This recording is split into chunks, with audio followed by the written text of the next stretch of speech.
Tuloy po tayo sa ating mga balita dahil po yan sa posibleng paghagupit ng Super Typhoon Inday. Abay, itinaas na ho ng pamahalaan sa heightened alert ang lahat po ng puwersa ng ating pong gobyerno, partikular na ang National Disaster Risk Reduction and Management Council o NDRMC. Kunin natin ang live report ni Madeline Villar Moratillo. Bats, tama ba? Super typhoon ba talaga itong si Inday? Yes, Alex, itong si Super Typhoon Bavi o Super Typhoon Inday, pagpasok niya sa Pilipinas ay nasa kategorya pa rin siya ng Super Typhoon, pero inaasahan naman nahihina na siya kapag ito ay tuluyan na nga na nakapasok sa loob ng bansa. Kaya naman ang NDRRMC at iba't ibang ahensya ng gobyerno ay naghahanda na sa posibleng maging epekto nito. Naka-heightened alert na ang National Disaster Risk Reduction and Management Council sa posibleng maging epekto ng Super Typhoon Bavi o Inday pag nakapasok na sa Philippine Area of Responsibility. Kabilang sa binabantayan sakaling pumasok sa PAR ang bagong bagyo ay ang Extreme Northern Luzon o Eastern Luzon. Kabilang rito ang mga lugar sa Region 2, kasama ang Batanes, Bubuyan Island, Northern Cagayan at Isabela.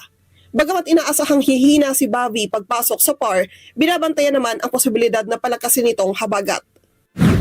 Bukod dito kasi sa tinitingnan na maaaring maging epekto ng bagyong Bavi, ang kailangan din pong bantayan ay ito nga pong hahatakin o palalakasin na habagat na ito naman po ay tatama doon sa western part ng ating bansa. Luzon hanggang Visayas, no? Itong area ng Ilocos Region, Zambales, Bataan, Palawan, pati tayo dito sa NCR, ganun din sa Mindoro at saka sa Western Visayas. Sa mga nasa high-risk areas, pinaghahanda ang mga residente sa preemptive evacuations, kaya inihanda na rin ang mga evacuation center. Binabantayan po ng ating mga LGUs, kasama dyan yung oras ng high tide at ganoon din yung mga heavy rainfall outlook o mga abiso tungkol dun sa mga pag-ulan dahil yun nga may habagat, may bagyo at saka yung mga localized na thunderstorm. Nagkakaroon na rin ng inspeksyon sa mga kritikal na infrastruktura sa mga lugar na posibleng maapektuhan ng bagyo. Ang sabi ng OCD, bagamat Extreme Northern Luzon at Eastern Northern Luzon ang tatahakin ng bagyo, ay malawak naman ito kung kaya't posibleng makapekto siya sa iba pang bahagi ng bansa. Kaya naman patuloy ang paalala ng OCD sa mga kababayan natin na manatiling alerto at mag-monitor. Balik sa inyo dyan, Alex. So sa ngayon pa lamang, Mads, sinasabi na walang possibility na magkaroon ng landfall, no? Yes, tama ka dyan, Alex.